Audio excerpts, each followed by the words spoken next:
Hello, hello. How are you? I hope you're well. I hope this finds you in good position.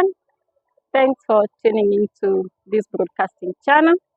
If you're the first time here, karibu sana. If you're a returning subscriber, we cannot thank you enough for the support that you have accorded us.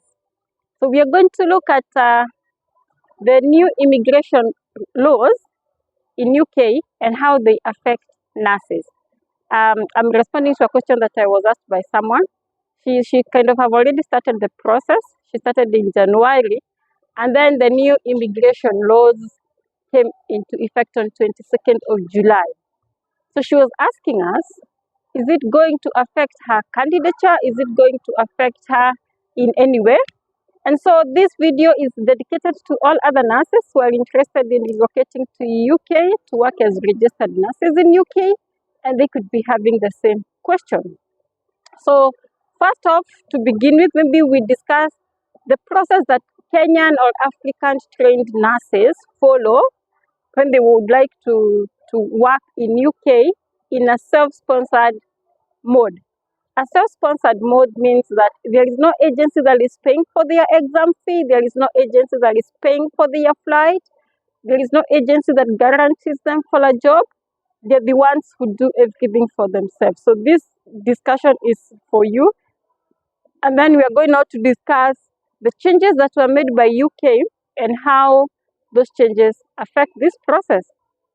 So to begin with, a nurse who would like to go and work in UK needs, number one, to have been trained for a program that goes at least more than 3 years.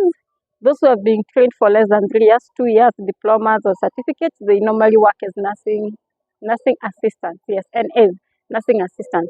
But if you have worked for more than 3 years, you've been trained for more than 3 years, or you've done a bachelor's degree in your country, then you qualify to work as a registered nurse in the UK. So what you do first is you register with the NMC. The NMC is a body that regulates nursing and midwifery in the UK. So you go, you open an account, and you register. There's going to be a bit of a correspondence from that point. They're going to send an email to the body that regulates nursing in your own country. So for Kenya, they're going to send an email to the Nursing Council. So you need to liaise with the Nursing Council and let them know there is a communication that is likely to come. And that email will be for them to confirm that you are actually registered in your own home country. Now, if you are practicing already as a nurse, that means you're working as a nurse, you need already to be registered and your membership needs to be active.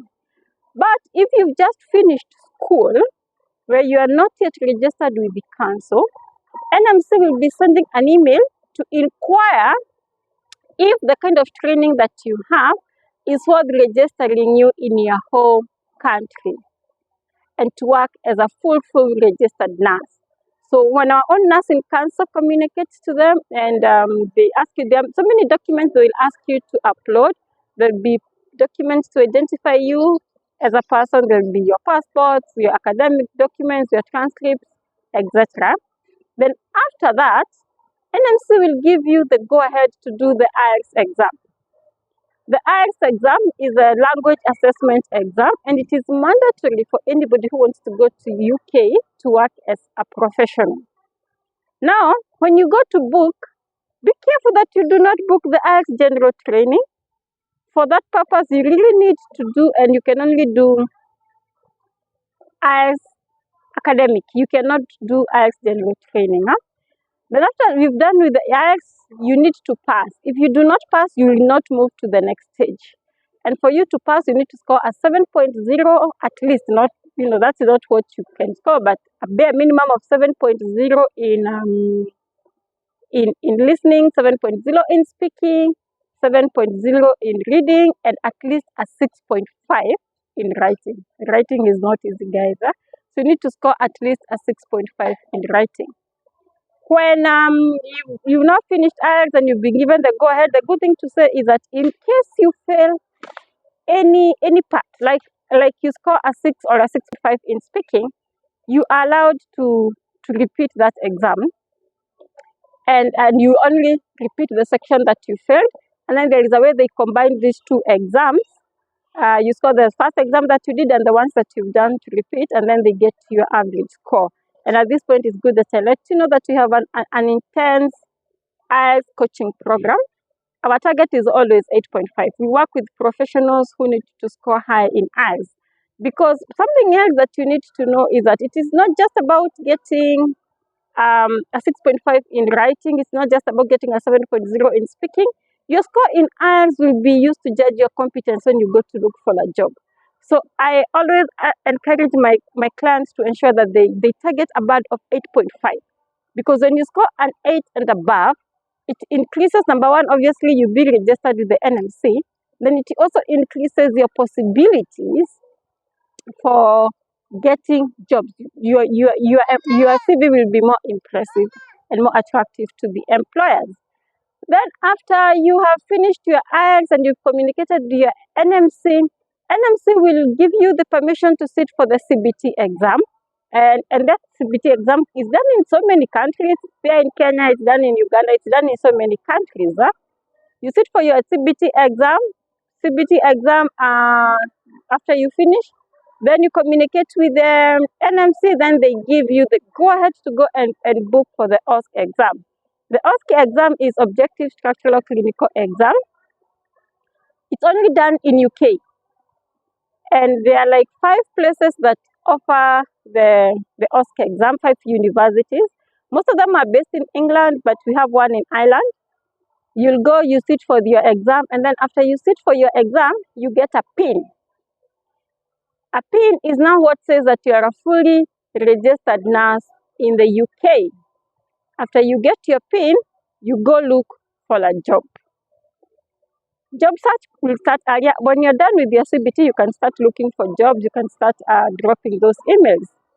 Now, when you get the job, you will immigrate to UK on a health and care worker visa, which allows you to go with your dependents.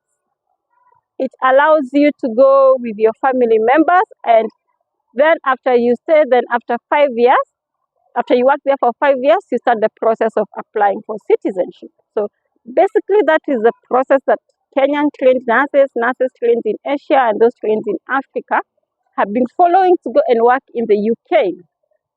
But now there are some changes from 22nd of July. How do these changes affect you? Number one, they changed and they said, the Home Office said that for you to go to UK as a skilled worker, and you know the health and care visa is under the skilled worker umbrella, they said you need an RQF of 6 and above. From 6 is where we have graduates, 7 is where we have people with master's degrees, 8 is where we have PhD holders, and 5 is for the diplomas. So for the longest time, diploma nurses and higher national diploma and university graduates have been going on the same level. Because when you go to the NMC website, the NMC is a body, we remember, that is regulating the nurses. They've always said that they look at your qualifications, and if it is 3 years and above, then it is equivalent to the requirements that are needed for a registered nurse in UK. So they've never said whether they need a degree, a higher national diploma, or a diploma, but from a diploma, it has always worked.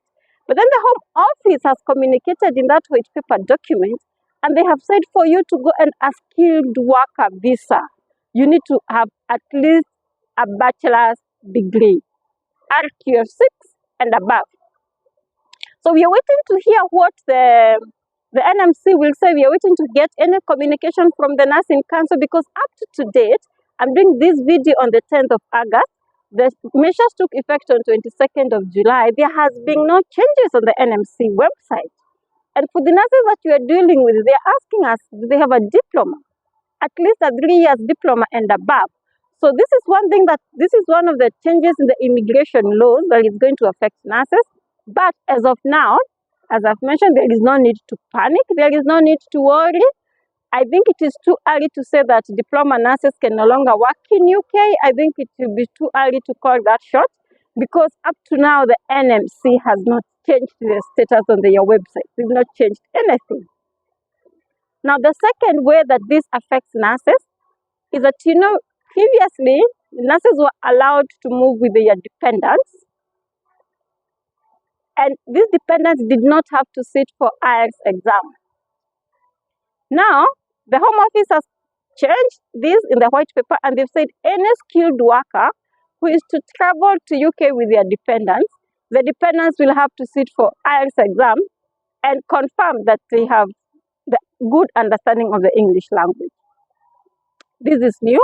We do not know how this is going to be implemented, but it is something that was communicated in that document. Now, the third way that this is going also to affect nurses is, previously, they would work for 5 years, and then they apply the ILR, the one that allows them to stay indefinitely, and then they get the citizenship. So we just work 5 years, they apply for citizenship, and they would get. The new communication that we have is different. The new communication is saying that if you go to UK on a skilled worker visa, you will apply for citizenship after working for a minimum of 10 years. Now it is not 5 years. And I want to believe this is also will affect nurses in some way. Okay? So that is it. I just wanted to communicate that. I hope that information is helpful. Do not panic if you've already started your process of going to work in UK as a self-sponsored nurse. This is not something to make you worry or panic, but I think it is good for your information. Thanks for watching to the end. Kindly show your love. If you are not yet subscribed, kindly do so. Hit the notification button and share with your friends who you think may need this information. Until next time, I'll say it's a bye for now.